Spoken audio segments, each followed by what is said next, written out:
اعوذ باللہ من الشیطان الرجیم بسم اللہ الرحمن الرحیم الصلاة والسلام علی خاتم النبیین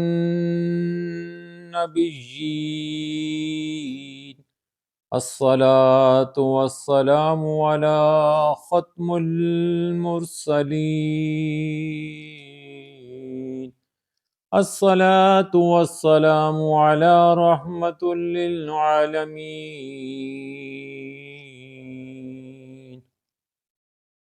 فأما بعد، حدیث اليوم،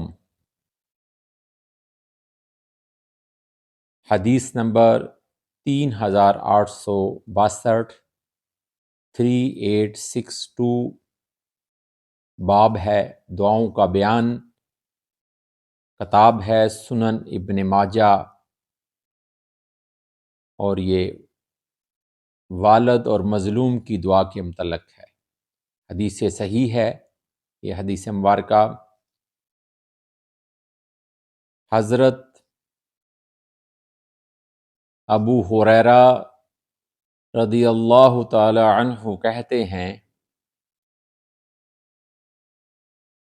کہ رسول کریم، نبی کریم رسول اللہ صلی اللہ علیہ وآلہ وسلم نے فرمایا،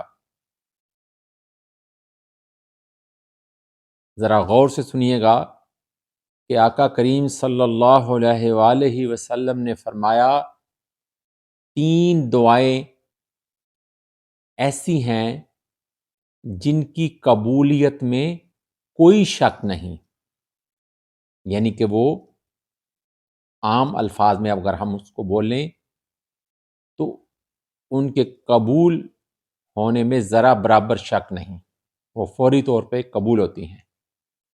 نمبر 1، مظلوم کی دعا۔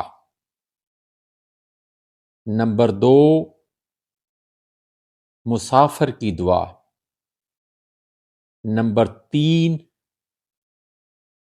والد یعنی باپ اور والدہ کی دعا اپنی اولاد کے حق میں۔ اب یہاں پہ قابل غور بات یہ ہے کہ مظلوم کی دعا اسی وقت قبول ہوتی ہے فوری طور پہ جب ظالم اس کے اوپر ظلم کرتا ہے، تو اس کی آہ اور اس کی دعا اللہ تعالیٰ کے عرش سے جا ٹکراتی ہے اور اللہ تعالیٰ اسی وقت اس کی دعا قبول فرماتا ہے۔ نمبر 2، مسافر جو مصیبت میں ہے، سفر کی مشکل میں ہے، اس کی دعا اللہ تعالیٰ فوری قبول کرتا ہے۔